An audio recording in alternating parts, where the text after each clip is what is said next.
Hi, welcome to Perri Pierre podcast. I am your host, Perri Pierre. Our guest today is Mr. Bill Duke.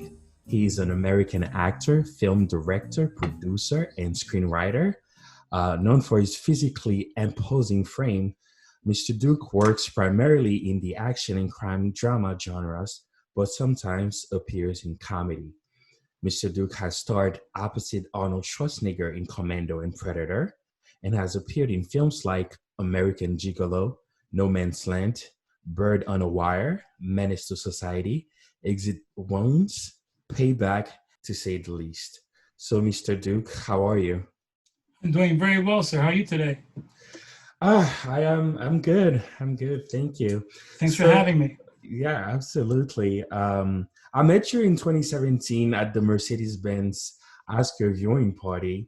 I was a little bit hesitant to approach you, and then, I grew up watching you and seeing you on TV in numerous films.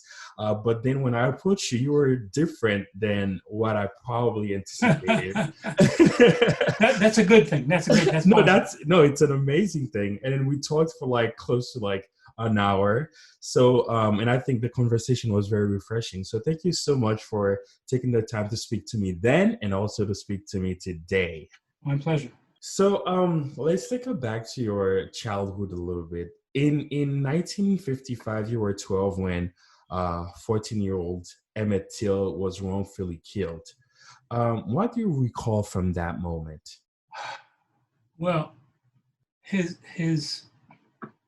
killing was a shocking reality to everybody that I knew. A very painful, shocking reality. And done out of hate. And but what was really, really disturbing was seeing his picture. Right. After they dragged him out of the water and seeing his face and seeing the distortion of the face based upon the beating and the drowning was horrific. Wow. This was many years ago, and right now I still see that image. I can see that image in my head right now. Wow. Horrible. Wow. Yeah, it's terrible. So your parents grew up in the South, right? And yes. I'm sure they've told you stories about how they were discriminated against. And even yourself, I think you mentioned that you've been called the N-word by white people. Yet, when you were considering dropping out of college, a white person encouraged you not only to stay, but offered to pay for your tuition. So how did that change your view on race, and how much did not dropping out of college change your life? Well, there are two things that happened. In high school, I was tall and dark and in those days considered unattractive. And as a result of that, I had very low self-esteem. And so I used to write my feelings in my journal because I had dyslexia. And I wasn't good at expressing myself. And so I used to write in my journal in my English class in high school, and the teacher, Miss Walker, asked me not to do that in her class, and I kept doing it. And one day, near the end of the semester, I was leaving, she said, "Give me the journal." I said, "What?" She took my journal and told me to leave. She said, I told you many times not to do that. At that time, I was kind of a racist. I came up during segregation, so I did not like white people. So I just considered her another white person that was being mean.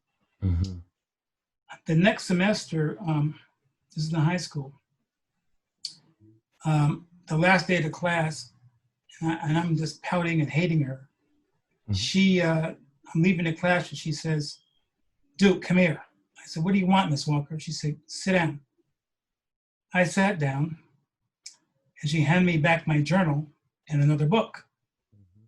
And the book was out of the National Poetry, the statewide poetry contest. She had entered my poems in that, and I'd won a prize. Wow. So I didn't know what, and this was a white woman that I hated that did that. Wow. The second thing that happened, and I was still, I was at Dutchess Community College in Poughkeepsie, New York. I got a scholarship to Boston University from Martin Luther King Scholarship. Mm-hmm. And I was there for a year, but the scholarship paid for my tuition, but I had to pay for my own room and board. And I was trying to work 2 jobs and couldn't get enough money, so I decided to come back to Poughkeepsie, and I was going to stay there for a year and then go back to Boston University.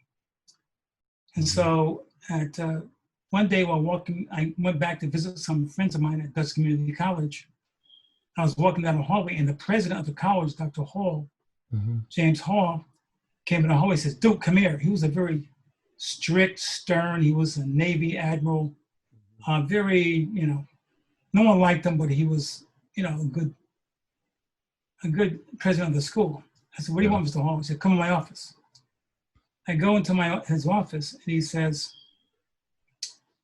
"So how is it going at Boston University?" I said, "Well, I'm doing well, but, I don't have enough money to pay for food, room and board, so I'm going to come back here." And then he says, "Stop." He reaches into his vest pocket. He pulls out an envelope. He gives it to me. He says, I said, "What is this?" He says, "Open it." I open it, and it was a check that paid for my room and board for the next 2 years I was at BU. Oh my, wow. This is the white man that did that. And I was puzzled. And he said, "Don't say anything. I believe in you. Please leave my office." And I left. Wow. Wow.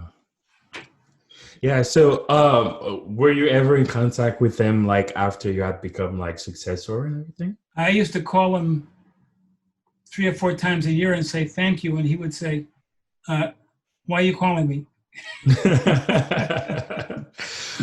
Oh, wow. What'd you major in at BU? Theater. I was, well, okay. At Dutch Community College, I never thought about acting, but I was in a speech and drama class, and Constance Kewen, the teacher, you had to do a play every year, and she put me in Emperor Jones, and I had this leading role. And I felt something, I knew this is something I really wanted to do, and I went home and told my parents, and they said, "You're out of your mind. Black people, colored people are not in." The only person was Sidney Poitier and Perri Belafonte, and they were saying, "You're crazy. You like to write, should be an English teacher. English teachers make money." And so I applied for BU, and I got in, and I went to my English class, and I'd fallen asleep for the 3rd time in my Chaucer class. I don't know if you ever read Chaucer, but it's, how can I say? Anyway, so my roommate, Israel Hicks, and they kicked me out of my English class. I couldn't finish the class this semester. Israel Hicks, my roommate, said, "Hey, you always talk about this acting thing. There's a black man, Lloyd Richards, up in the drama department. He's the head of the drama department. Should go up an audition." I said, "I'll never get in." He said, "Go up and try." So I went up and tried. I got in. And the next semester, and I'm glad there was no social media and no cell phones, because the next semester I was dancing across a ballet floor in tights. And I'm so glad no one took pictures. Because your parents didn't know about that though, right? No. But it was the start of me in acting training, and so I followed Lloyd Richards to New York University when he went there and became a student there. And then he had a job directing a thing for NPR called Gold Watch. And he made me his assistant. I came to Hollywood, was his assistant, did a good job, and I was going to go back. He said, "No, stay. You should be here." I stayed, and my career started from there. Oh, okay. Wow. But in New York, though, there was a point that you hit rock bottom to a point. Yes. I think you were even begging people for money. But at the time, I feel like you could have called your parents. Were you a little bit like shameful? Is that why you didn't want to call your parents, because they wanted you to study something specific, or? Well, they told me that this was a big mistake. And I did not want to confirm that with them. Right, yeah. So I, I was going for acting gigs and stuff, and I got a job, but I was on drugs at the time too, and alcohol. And so I had no money to pay my rent. Mm-hmm. And so I was begging on the street for money. And one day I was begging, and this older Black woman in her 80s passed. I said, "Ma'am, you have some change?" And she just looked at me and passed by. Mm-hmm. And I asked the next two people for money, and I felt a tap on my back. I turned around, it was an older Black lady. Well, I said, "Oh, ma'am, you got some change?" And she looked at me for, it seemed like minutes, but for seconds. She looked at my face and she said, "Baby, do your mama know you out here doing this?" Well, that hit me so hard, I never begged for money again. Oh, wow. Wow. Yeah, God probably sent her. God did send her. God did send her. Yes. Yeah. So you were in Los Angeles, and then your first big movie was Car Wash. Yes, sir. And it's a film that stars Richard Pryor and Danny DeVito. Can you reflect on that a little bit? How did you receive the news that you were cast in that movie? Well, my friend Michael Schultz directed it, and he wanted me to meet Ivan Dixon, who starred in it. And I went to the studio and I met with them and read a couple of lines. And the next week I was told I had the part because I knew Michael from New York. Michael and I were good friends. Oh, and so they put me in that role. Oh, okay. Yeah. And then you were in, American Gigolo and some other films, but then you decided to go back to school for director at AFI. Yes. And I know at the time you already had 3 degrees. You had an associate from Dutchess Community College, a bachelor's degree from BU, and a master's degree from NYU. Why did you feel like this was an essential next move at this stage of your career? I was in a television show called Palmerstown, USA, which was produced by Norman Lear. I was in it for 2 seasons, and then it was canceled. And I was, they had a thing called TVQ that if you were in a show, you were overexposed, so you couldn't get hired as an actor because people didn't want to relate to the show, etc. So I didn't work for 2 years. And I had directed stage plays in New York, but in Los Angeles, but I was always intimidated by the equipment, the cameras, the lights, the crew, the staff. Mm-hmm. I was overwhelmed by that. And I said, I can't do that. But then once I lost, couldn't get a job, I said, I better do something else too. Mm-hmm. And so I applied to AFI and I got in, and the next semester I was, learning how to direct movies. Okay. Wow, impressive. From there, you graduated, and then Flamengo Road was when you got your first big break as a director. And I think you were the first Black person to direct an episode on that show? Yeah, it's a show called Knox Landing. Okay. And it's a crazy story because I was desperate. Mm-hmm. And I was, forget about it. I'm not going to make it an industry. And I meditate someone on a meditation retreat. Mm-hmm. And my agent called me and said, it says, hey, the producer of Knots Landing wants you to come in to talk to you. Mm-hmm. I said, whoa. And so I went in his office, and the meeting was like 5 minutes. And I just said, this is just, they need this to say that they talked to some Black person to direct. Yeah. So I left and went on a meditation retreat. And a few days later, my agent calls me and says, you got the job on Knox Landing. I rode back to LA. I told everybody in the world I knew, etc. Mm-hmm. I was in pre-production. And Joe Wallenstein was the producer. He came the last day, came off and said, Bill, you did a great job in pre-production. We knew that you're going to be great from your reel. Mm-hmm. I said, what reel? He said, the reel that you gave to David Jacobs. I said, no, I just got an AFI, and I just have a short film. He says, wait a minute. He goes into David Jacobs' office. David Jacobs had mixed my box up with somebody else's. That's how I got my first job. Wow. No, that's a blessing from the sky. That's I'm God, God. glad. That's God again. It's God again. God again. God again. Yeah, I'm glad that they were not like, oh, you know what? Since this was not your real, let's take it away from you. I'm Well, glad that you kept your boy. it was too late because I was filming the next day. Oh, okay. Wow. Wow, that's amazing. And then obviously you've worked with Arnold Schwarzenegger on two films, Commando Yes. and Predator. Yes. My favorite among the two was Commando. Growing up, I used to watch it like all the time. Oh, great. Yeah. So how did Commando change the course of your career? I know it was a huge hit. Yeah.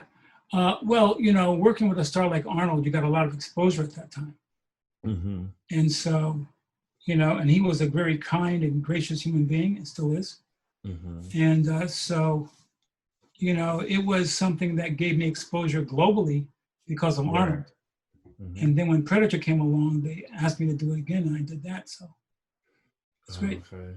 Yeah, I read somewhere that Jean-Claude Van Damme was supposed to be in Predator, but quit after a week because he felt like he wasn't. Who? Jean-Claude Van Damme? No. He didn't quit. Let me tell you what happened. Mm-hmm. Jean-Claude Van Damme. Okay, the original Predator monster was a smaller character, mm-hmm. And so the actor had to fly through trees in 115-degree temperature with a felt suit because in post-production, the special effects people would armor him as the Predator, right? Right, yeah. Special effects. So he was flying through the trees and he had passed out twice from dehydration. Oh. So the producer went over to him and said, listen, you passed out again, I'm firing you. And John said, I'm not passing on purpose, man. I'm dehydrated. What are you talking about? Yeah. You just said, you're costing me money and time. 2 weeks go by, he passes out again, and he was fired. Oh, okay. Well, wait, was the shoot happening during the summer? Yes. Well, okay. In the middle of the heat in Puerto Vallarta, in the middle of the jungle. Yeah, you mentioned in your book, my 40-year career on screen and behind the camera that there was a lot of bugs too that you guys had to deal with. Well, the thing is, the first week we were there, the caterer put netting around the food tent, mm-hmm. and we would see bugs in our food. We said, take this junk back. There's bugs in it. Mm-hmm. But there was no more food to eat. So by the second week, it was called protein. the bugs. That's right. Wow. Fascinating. Yeah. Are you close to Arnold at all? I know he pointed you to the California Film Commission back in 2004 when he was governor. From time to time, we text each other, but we're not regular friends. But he's just good people. Okay. Yeah. And then you directed one of my favorite films ever, Sister Act 2. What are some of the challenges there are to direct a movie that with so many musical performances in it? Well, working with a great choreographer, working with great musicians and composers, mm-hmm. They carry the heavy weight. You just say, this is what I want, and they go ahead and put it together. But working with Whoopi Goldberg and those other people, Lauryn Hill, mm-hmm. After we got the script where we wanted it to be and putting those numbers in, I had to be in charge of the filming of it, but the choreographer and those folks put it together. Okay. Any stories from Whoopi Goldberg on that set? Whoopi was so gracious, great human being, good people. A lot of weight on her shoulders, because mm-hmm. Sister Act 1 was so successful, Sister Act 2 had to be successful also. Right. And so she had a lot of weight on her shoulders. Yeah. Did you know that Lauryn Hill was going to blow up in like a few years with the Fugees? No way. Yeah. No way. A few years later.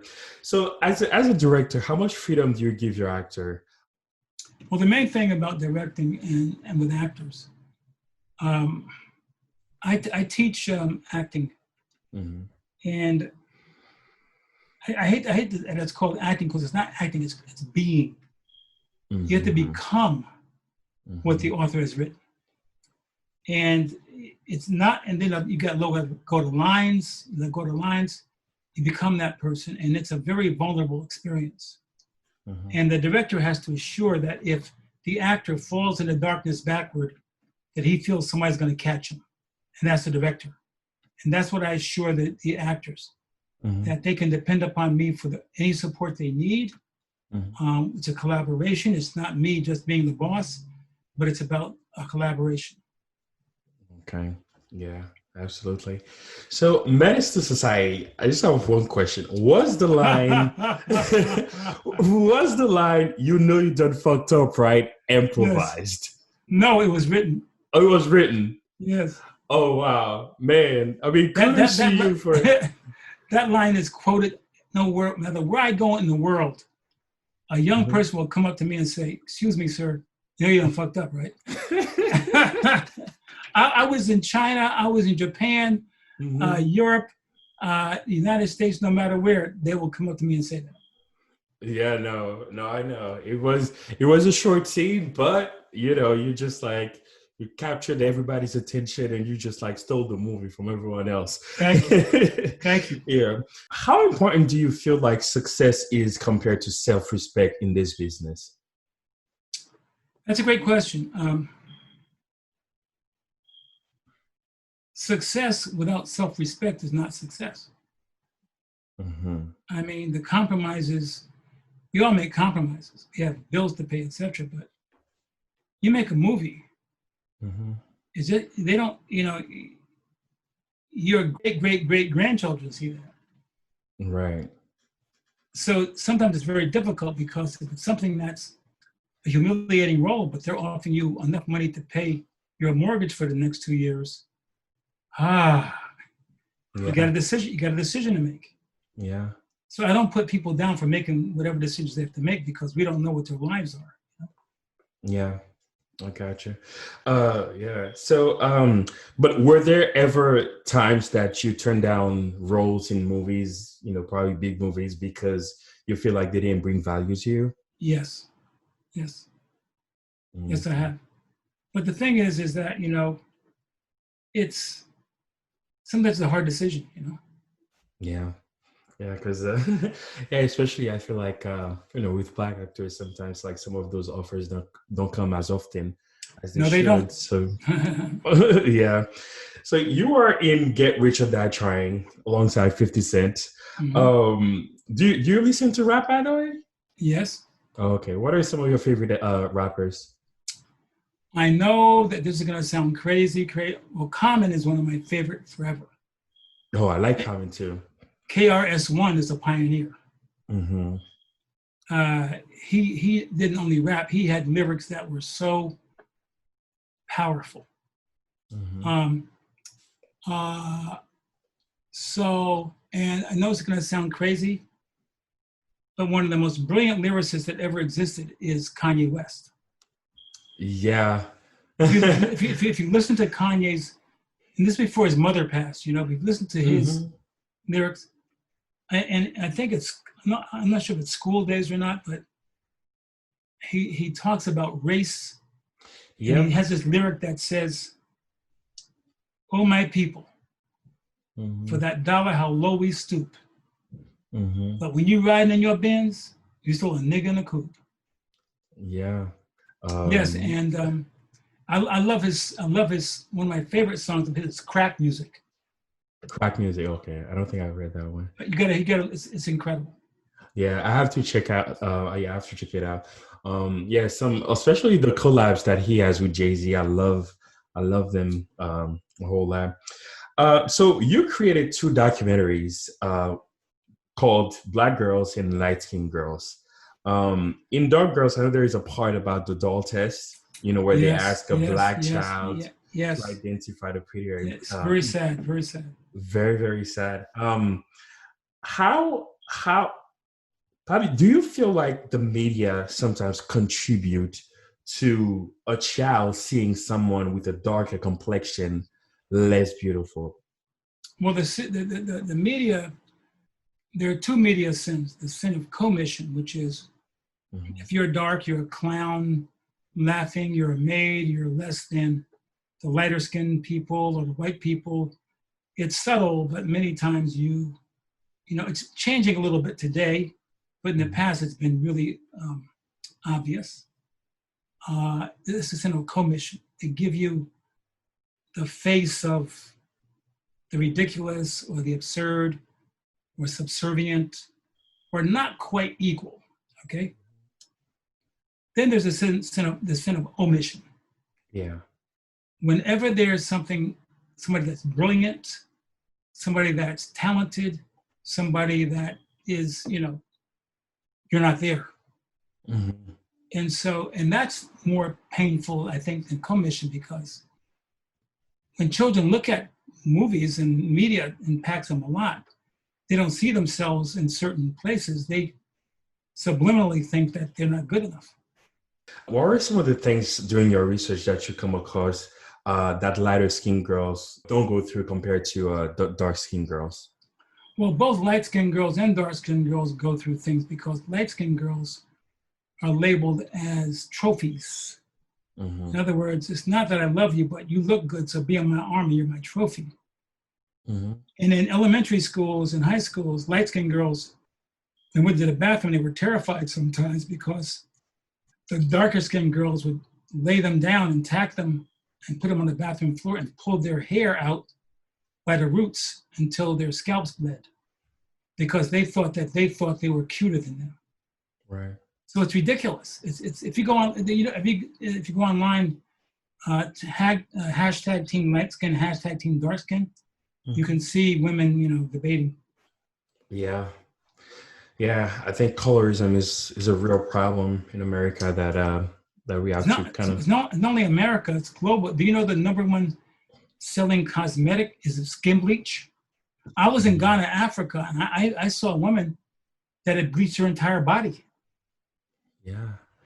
I know there are girls who bleach their body even in Asia, which is like kind of crazy. Even like in countries like China and Japan. Yeah. In India. Indian men lighten their skin with skin bleach if they want to get married, because if you're darker, it means you work in the field. Mm. If you're lighter, it means you work in the office. Was there ever a time when people didn't cast you for a role just because of your skin complexion? Oh yeah. You were never going to be a romantic lead, if you were dark and tall in those days. That was against the rules. Yeah. And I think even right now, we still haven't completely come across, not yet. That idea. Anyway, so tell me a little bit about your foundation, the Duke Media Foundation. Well, the Duke Media Foundation we teach two things basically, and that is media for the young people from between 14 and 18 years old. We take on, mm-hmm. and it's 4 sessions a year, and we teach two things. Basically, media literacy, which is what really is the business of the industry. In other words, we teach them how to direct, how to produce, how to write, etc. But how's the industry changed from TV and film to media? Platforms like Hulu, Crackle, Netflix, it goes on and on and on. It's a totally different world. When I first came into the business, there was no social media. Mm-hmm. My first cell phone was this big. You remember those cell phones? Yeah, no, I remember. With the box and everything you carried around, you thought you were the coolest person in the world. I know. You know what I'm saying? So it didn't really exist. So we teach them how to leverage social media to their advantage. The second thing we teach is financial literacy. Mm-hmm. And that is, there are people who make $300 and $400 million and they go broke. Yeah. So we teach them, what is the FDIC? What's the Federal Reserve? What is banking? What is savings? What is credit? What is debt? What is compound interest? The difference between the spending of $1 and the use of $1. Wow, I think that's amazing. So for the people who are listening who want to donate, they can go on the website and donate. I think the media is doing an amazing job. Thank you. The foundation is doing an amazing job. Where can we see you next? Well, on several things. I'm getting ready to leave for Atlanta in on Thursday to do a Tyler Perry show called The Oval. Oh, The Oval, yeah. Yes, and then after that, I think in October I'll be in Detroit acting in a film with the great Steven Soderbergh. I made a film with him a year and a half or two ago called High Flying Bird. It's on Netflix. You can see it now. And he made the entire film in 2 weeks with 5 iPhone 7 Pluses. Yeah. It's incredible. And then I may go back to Black Lightning, which is a CW show, which I've been on for the last 2 seasons. Wow, that's great. Have you worked with Tyler Perry before, by the way? My first time. Oh, your first time. Wow, that must be so exciting. Looking forward to it. Yeah. All right. So, well, thank you so much. Thank you for having me. Thank you for the great questions also. Appreciate it. Thank you. And I'm looking forward to all your future projects. I've been following you since I was a kid, and I'm still following you right now, and I'll follow you. So, tell folks to buy my book too. Yeah, absolutely. Buy his book. It's called Bill Duke: My 40-Year Career on Screen and Behind the Camera. It's available on Amazon and some other websites as well. So take care and be safe. Thank you very much, my friend. All right.